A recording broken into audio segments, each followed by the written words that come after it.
so here's another video. I guess I keep forgetting that it automatically goes to photo mode instead of video mode. I don't think I put my kickstand down. Anyways, so I was in Aledo, and I started out by touching base on how to shift, and of course, not recording. So I have new front tire on my bike. I used rear. So the bike feels a lot different, and I also did chain and sprocket, front sprocket and rear. I changed the gearing actually. I went back to the original gearing, which is 45 rear, 16 front. It had a 15 front and a 48 rear. The guy that bought it from kept saying wheelie sprocket, wheelie sprocket. Everybody I talked to said, oh no, those are the factory. No, I checked it, they aren't.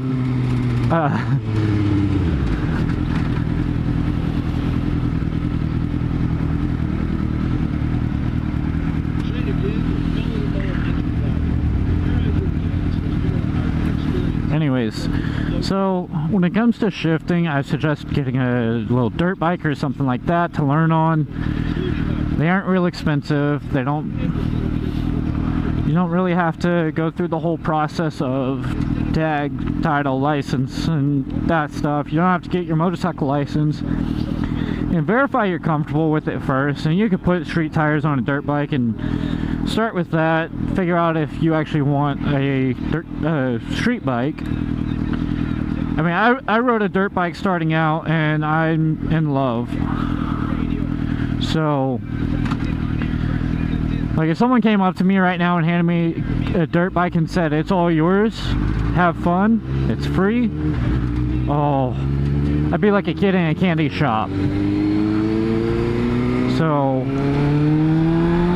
I actually want another dirt bike, but if I get one, I want a good one. So, like, I'm a huge die-hard Honda fan.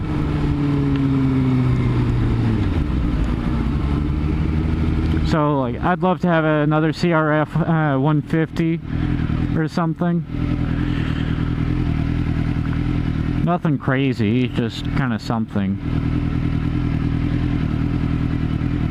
Something I putt around on that I'm not too worried about.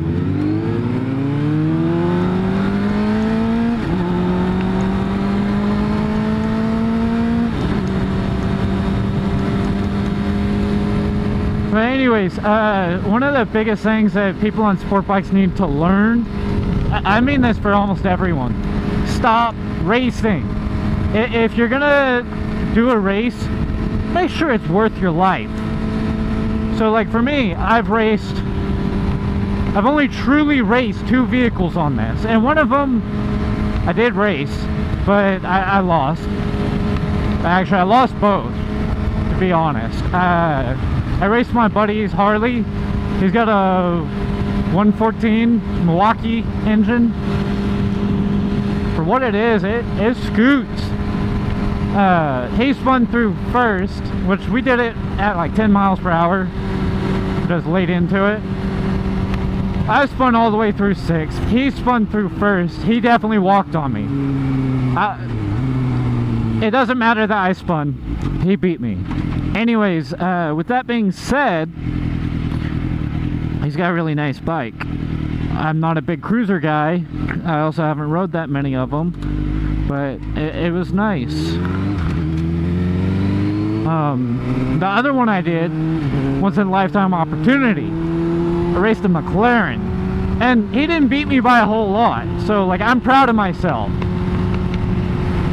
But these little Hellcats and stuff around town, I ain't racing. It's not worth my life. I could literally go to Dallas right now and race 30 Hellcats all at once. They're a dime a dozen. If I'm gonna race, it's gonna be something that I won't get another opportunity to. So, like, if one of my friends builds a real nice car or something, me and him will go to an empty road. But if you want to do highway pulls with me, you gotta have something nice. I won't touch a Lamborghini. I don't care for them. GTX one. McLaren, and what was the last one? I'd probably do a Porsche 911. OG, not the modern. I am speeding. There's one more I really wanted to race. GTX one, McLaren. Oh. What was it? It's something unique. I'll remember it probably by the time I get home and the video's over. Anyways, just because you have a bike they'll do 180 doesn't mean do 180 everywhere. I'm doing 5 over, and still I expect to go to jail for 5 over. It's the simple fact of all those other idiots that are doing wheelies down the freeway, racing, and just being a nuisance, blocking off intersections. They're the reason people like me have problems. I go through Fort Worth, I get pulled over. The last guy that owned this bike ran from the cops out there. It's not worth me going out there anymore. I can do so many other things in my time. Getting pulled over by a cop every time I go into Fort Worth isn't worth it. Weatherford doesn't care. I mean, the guy that used to live in the Azle area, but worked in Mansfield with me, so he cut right through Fort Worth, 35.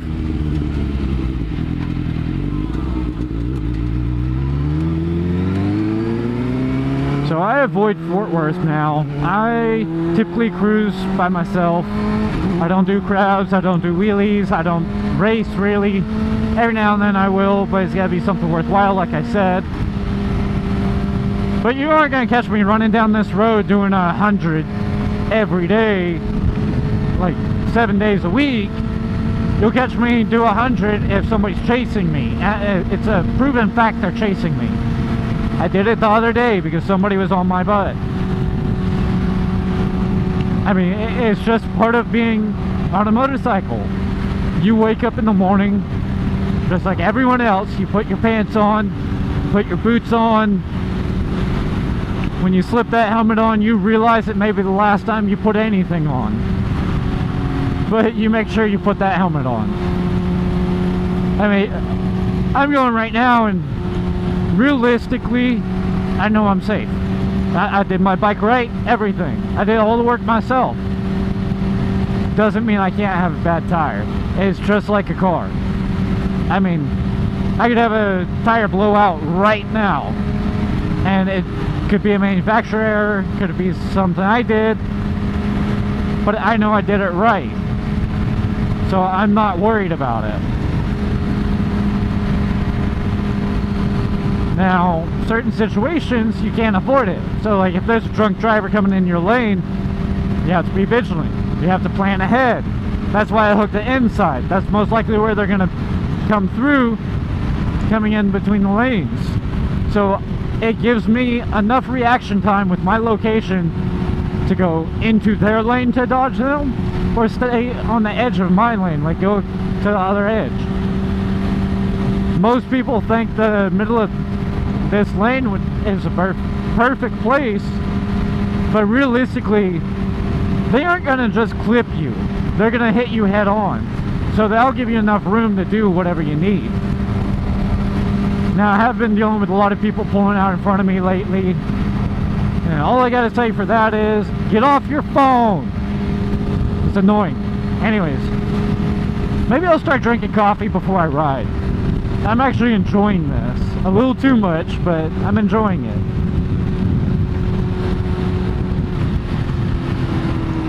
So, I'm about to slow down. So, when it comes to shifting, basically, it's up for you to decide. So, I'm at $3,000. $2,000. Still about 2. I'm in 6th, I think 6th. I'm doing 2,500, 30 miles per hour.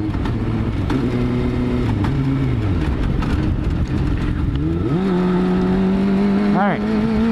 25, 7 grand. Oh, 30. But I can do that in first gear. I can do it in sixth. Shift whenever you want. If you want high power, shift at higher RPM. If you want fuel economy, you shift early. Your bike should not be that loud. It should be enough that you talking masks it. If you're going for gas mileage, which that's what I do. So when I'm talking between my music and my voice, I can't hear my exhaust. But that's also why I pause every now and then, so I can hear it, so I don't have to... I can hear it clearly. So the more I talk, the less I can focus on the exhaust, really. It's just loud enough I can barely hear it. But I have to stop talking and be able to focus on it. And the music is because I'm not one of those people that can sit in silence. I have to have background noise to keep my mind wandering. And sometimes it's to keep it calm. Because my mind moves way too fast.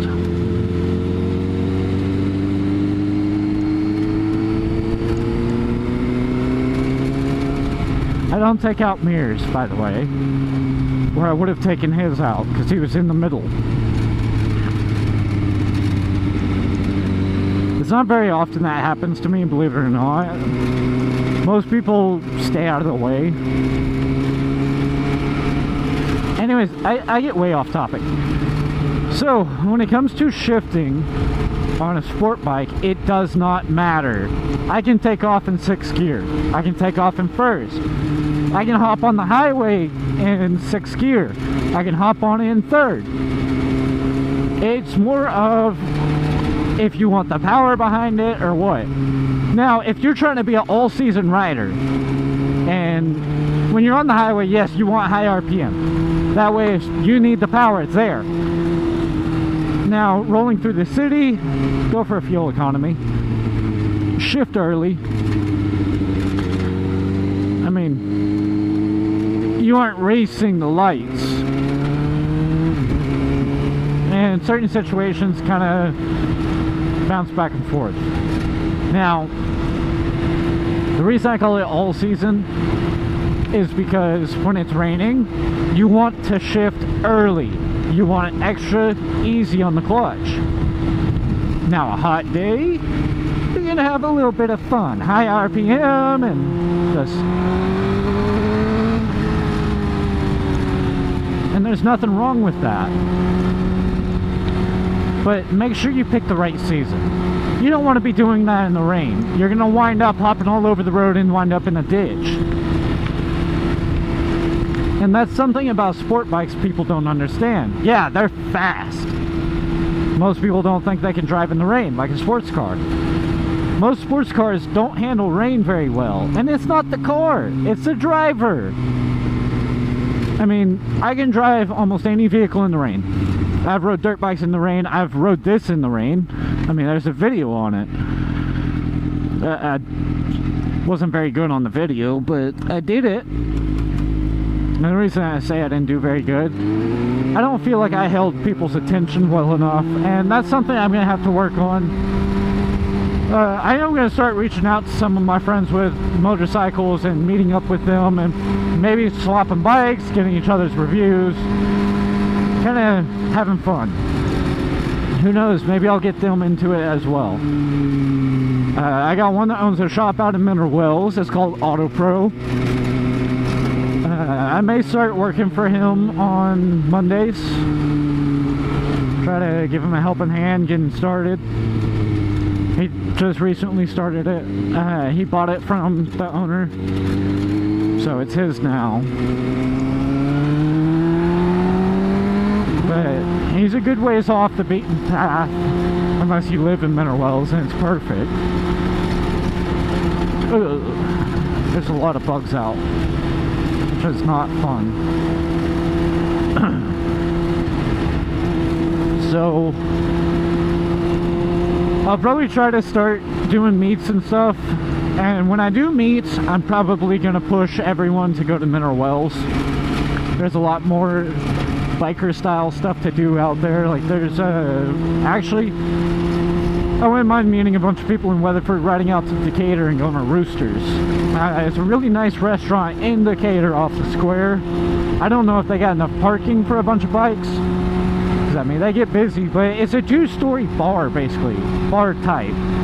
There's no dance floor and stuff like that, but there's enough room that even if I had a big group ride, everyone could fit. And I think they got outside seating as well. Man, I really gotta pee. Man, I wish bikes came with toilets. Just let me sit here and pee going down the road. $1 million idea. Anyways, so I already talked about shifting. Night riding on a sport bike or any bike with a fixed headlight is not very fun. Goldwings are kind of an exception, and some Harleys, you can put fog lights on them that spread further and you can see a lot better. So if you're looking right down the middle, you can see how it's darker. I turn my high beams on and it flips, outsides are darker. I like to be home before dark because of that. This bike does have a fog light. I don't know how it works, but apparently it does. I've rode in the fog, it does not help. Even with helmet open, helmet closed, sunglasses down, it does not help. Anyways, so I have that Goldwing now. I still have to install the transmission back in. When I do, I'll get it on the road at least, enough that it's drivable, but not 100% fixed.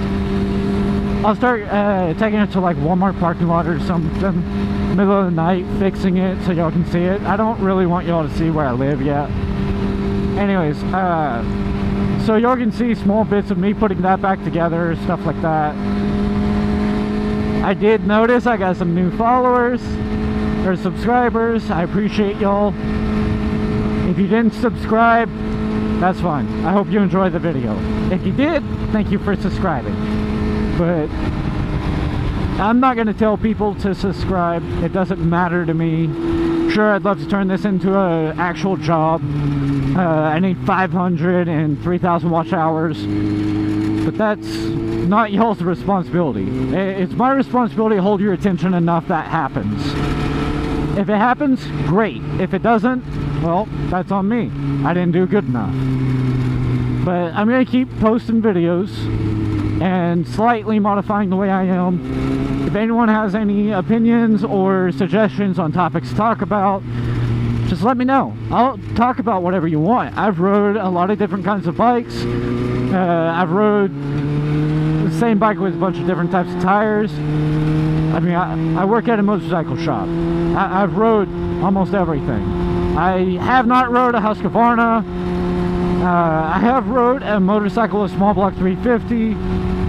I've rode Harleys, whether it be baggers, Sportsters, dual sports, supermotos, dirt bikes, crotch rockets, of course, Groms, Ruckus, monkeys, well, original monkeys. I haven't rode one of the new ones yet, so that's on my list of want to ride, not own. I haven't rode a whole lot of Ducatis, so if you got questions about that, I actually have a friend that has one. I can go visit him, get his opinion, or call him and talk to him. That way I can give you all someone's opinion that rides one daily. But that's going to be the end of this video. Let me know if y'all have any questions. See y'all next time.